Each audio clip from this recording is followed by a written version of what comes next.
Everyone's watching you, Vic tells me. I ignore him. Some of the cylinders the enemy shot down at us last night didn't explode completely. They still had powder inside. I pushed some of it into the barrel of the gun. The enemy puzzled me. Their ammunition seems to become more and more primitive and less effective the longer we're out here. Maybe they really are losing. What are you doing? Vic asks. I don't answer. I'm trying to remember how this is done.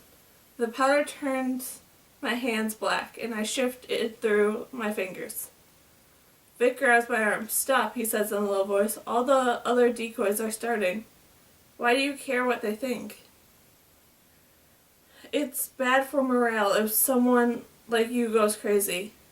You said yourself that we're not the leaders, I say to Vic. Then I look over at the decoys. They all avoid my eyes, except for Eli. He stares at me and I give him a quick grin to let him know that I'm not insane. Kai, Vic says, and then he suddenly gets it. You're figuring out a way to turn this back into ammo. It won't be much good, I say. It'll only do one big blast and you'll have to treat it like a grenade. Throw the gun and run away. Vic likes the possibilities. We could put Rock's other stuff in there. Have you figured out the fuse? Not yet, I say. That's the hardest part. Why? He asks, speaking low so others can't hear. It's a good idea, sure, but it's going to be too hard to set it off while we're running. It's not for us, I say, and I glance again at the others. We'll teach them how to do it before we leave.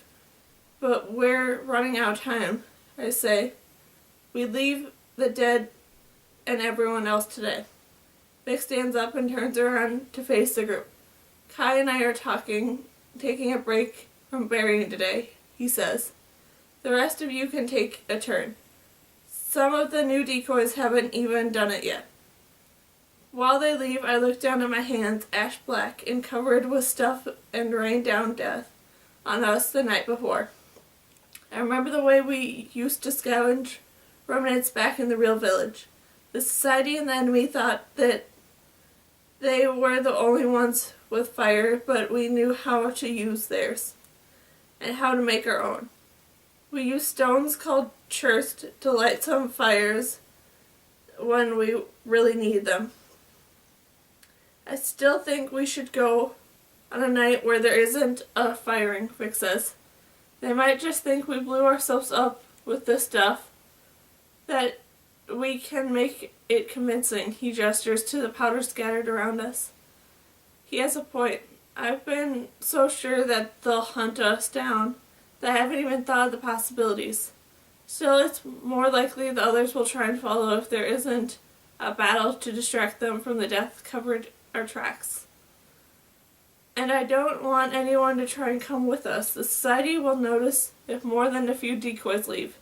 We might still be worth hunting.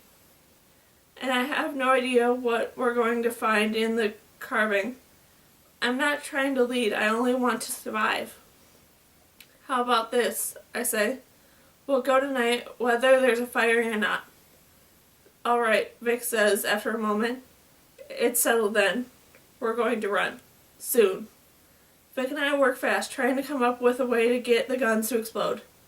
When the others come back from digging the graves and figured out what we're trying to do, they help us by gathering gunpowder and rocks. Some of the boys begin humming and singing as they work. I go cold and I recognize the tune. Although I shouldn't be surprised by what they're singing, the anthem of the society. The society took music away by choosing 100 songs carefully. Complacent songs that only their engineered voices can navigate easily. And the anthem is the only tune that most people can carry. Even it has a rising soprano line that no untrained person could sing. Most people can only copy the flat drum bass line or the easy notes of the alto or tenor parts. That's what I hear now. Some of those who live in outer provinces manage to hold onto their old songs. We used to sing them together while we worked. A woman once told me that it was hard to remember ancient melodies with rivers and canyons in the carvings nearby. I only wanted to remember how to do this, but the who and why from before keep coming back. Vic shakes his head. Even if we figure this out, we're still leaving them to die, he says. I know, I say. But at least they can fight back. Once, Vic says. There's a slump in his shoulders that I've never seen before. As if he's finally realizing the leader he is, and it always has been, and the realization weighs him down. It's not enough, I say, turning back to my work. No, Vic agrees. I've tried not to really see the other decoys, but I have. One of them is bruised face, another with freckles, who looks enough like the boy we put in the river that I wonder if they were brothers. But I've never asked, and I never will. All of them wear ill-fitting plainclothes and fancy cloth coats to keep them warm while they are waiting to die. What's your real name? Vic asks me suddenly. Kai is my real name, I tell him. But what's your full name? I pause for a minute as it flashes across my mind for the first time in years. Kai Fidnow. That's my name then. Robert, Vic says, impatient with my hesitation. That's my last name, Vic Roberts. Markingham, I tell him. Kai Markingham. Because that's the name she knows me by. That's my real name now. Still, my other name sounded right too.